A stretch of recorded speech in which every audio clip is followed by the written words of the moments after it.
दो सहयोगी जुड़ गए हैं तमाम जानकारी के साथ। अशोक का सबसे पहले रुख कर लेते हैं। अशोक, क्योंकि काफी देर से आपकी वहां पर मौजूदगी है, पूरे सीन में इस वक्त क्या बदलाव नजर आ रहा है? कुछ लोग मिलकर वापसी कर रहे हैं, कुछ लोग अभी भी आ रहे हैं, क्या दिख रहा है आपको वहां पर? देखिए, सब लोग प्रधानमंत्री के साथ अंदर बैठे हैं जिनको बुलाया गया है, और 12 एक नाम और जुड़ गया इसमें, श्रीपद नायक का। श्रीपद नायक अटल बिहारी वाजपेयी गवर्नमेंट में भी मंत्री रहे, गोवा से चुन के आते हैं, लगातार वो जीत रहे हैं और पुराने आरएसएस के कार्यकर्ता रहे हैं, और वाजपेयी गवर्नमेंट में एमओएस सिविल एविएशन रहे, उसके बाद लगातार वो मंत्री रहे हैं। आयुष मंत्रालय की जब शुरुआत की गई थी, नया मंत्रालय बना था आयुष, तो उसके प्रमुख भी, मतलब उनका मंत्रालय भी उनके पास हुआ करता था, लेकिन उसके बाद एमओएस डिफेंस भी वो रहे, और इस बार भी वो मंत्री बनने जा रहे हैं, उनको बुलाया गया। खुद उन्होंने ये ट्वीट करके जानकारी दी है कि मैं प्रधानमंत्री निवास रहूंगा, प्रधानमंत्री ने मुझको बुलाया।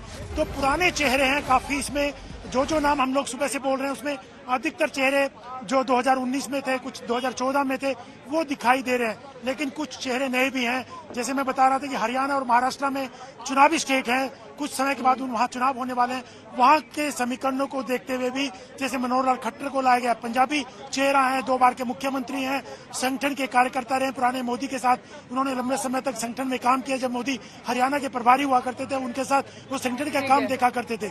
इसके अलावा महाराष्ट्र से भी नितिन गडकरी विदर्भा से अकेले चुन के आए हैं, पिछली बार भी मंत्री थे, 2014 में मंत्री थे, परफॉर्मिंग मंत्री माने जाते हैं सबसे ज्यादा, और इस बार भी उनको मंत्री बनाया जा रहा है। इसके अलावा पीयूष गोयल भी पहली बार लोकसभा का चुनाव लड़े हैं और 11 ऐसे मंत्री हैं जिन्हें फिर से मौका दिया जा रहा है मोदी 3.0 में। हिमांशु मेरे सहयोगी जुड़े हुए हैं तमाम जानकारी के साथ। हिमांशु, थोड़ा सा स्पष्ट करिए, 11 में वो सीसीएस वाले भी 4 मंत्री हैं या फिर 11 इनसे इतर हैं? देखिए, जिन मंत्रियों को जगह दी गई है वो चारों सीसीएस के हैं। एस जयशंकर भी पहुंचे हैं, निर्मला सीतारमण है, रक्षा मंत्री राजनाथ सिंह है, गृह मंत्री अमित शाह, इन चारों को फिर से कैबिनेट में जगह दी जा रही है।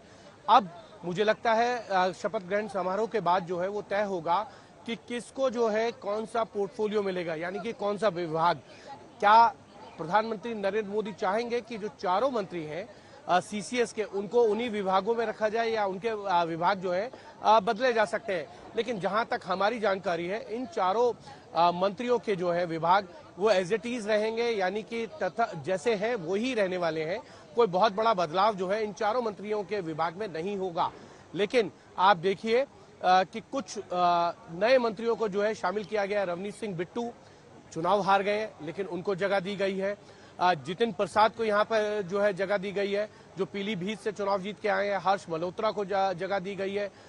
तमाम कई ऐसे चेहरे हैं जिनको फिर से रिपीट भी किया गया है। गजेंद्र सिंह शेखावत है, अर्जुन मेघवाल है, श्रीपद नायक है, मनोहर लाल खट्टर और शिवराज सिंह चौहान। वित्त मंत्रालय मिलेगा, इसकी चर्चा जोरों पर थी।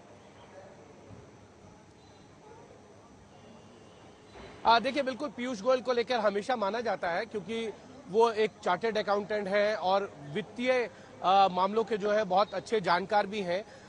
कॉमर्स मिनिस्ट्री जो है वो बहरहाल उनके पास है, और उसके साथ साथ जो है फूड एंड कंज्यूमर अफेयर उनके पास है, टेक्सटाइल मंत्रालय है, 3 बड़े मंत्रालय जो है उनके पास है। लेकिन वित्त मंत्रालय जो है पिछले 5 साल में निर्मला सीतारमण ने देखा है। और मैं आपको एक और चीज बता दूं, पिछले 3 दशकों में मनमोहन सिंह के बाद अगर किसी मंत्री ने वित्त मंत्री के तौर पर पूरे 5 साल अगर रहा है तो वो है निर्मला सीतारमण। अरुण जेटली 2014 से 19 तक थे, लेकिन 2 ऐसे मौके आए जब उन्हें मिनिस्टर विदाउट पोर्टफोलियो किया गया उनके हेल्थ कारणों से, जब वो हॉस्पिटलाइज हुए थे।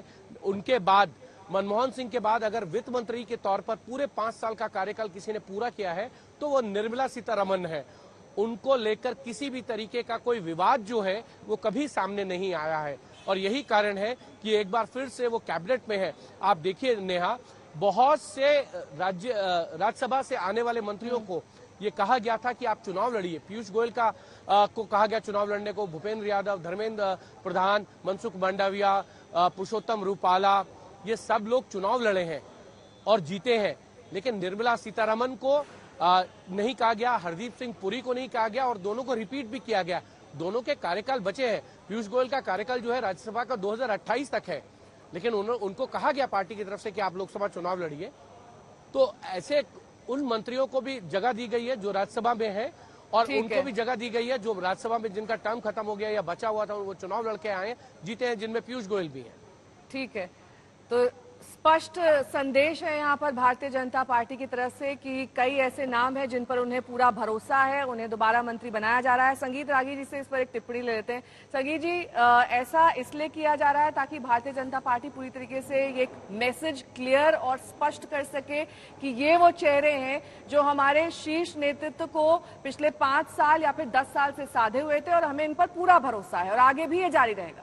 देखिए, प्रधानमंत्री के काम करने का एक अपना स्टाइल है। वो हर मंत्रियों का परफॉर्मेंस का असेसमेंट पीएमओ के द्वारा करवाते रहते हैं, और ये निश्चित तौर पर यदि उन मंत्रियों को यदि दोबारा रिपीट किया गया है, चाहे वो नित्यानंद राय हो, चाहे वो सर्बानंद सोनोवाल हो, चाहे वो बाकी अन्य कोई भी मंत्री हो, 11 ऐसे है, मुझे तो ज्यादा उससे लगता है, हमने काउंटिंग नहीं की है, लेकिन मैं देख रहा हूँ कैबिनेट की ही लिस्ट देख रहे हैं, तो एक कैबिनेट की मैं बात कर रहा हूँ जिनको कैबिनेट में स्थान लाया है। जैसे CR पाटिल वगैरह को लाया गया है गुजरात से, अद्भुत उनका ऑर्गेनाइजेशनल स्किल रहा है, गुजरात के अंदर में बहुत बड़ा काम किया है, और रिकॉर्ड मतों से पिछली बार भी जीते थे, इस बार भी 7,76,000 मतों से वो जीत करके आए हैं।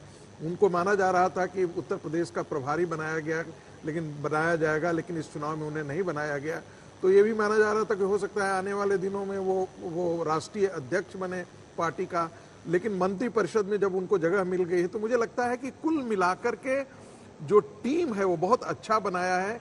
और जो मुझे लगता है कि अब देखना पड़ेगा कि किनको क्या क्या विभाग दिया है।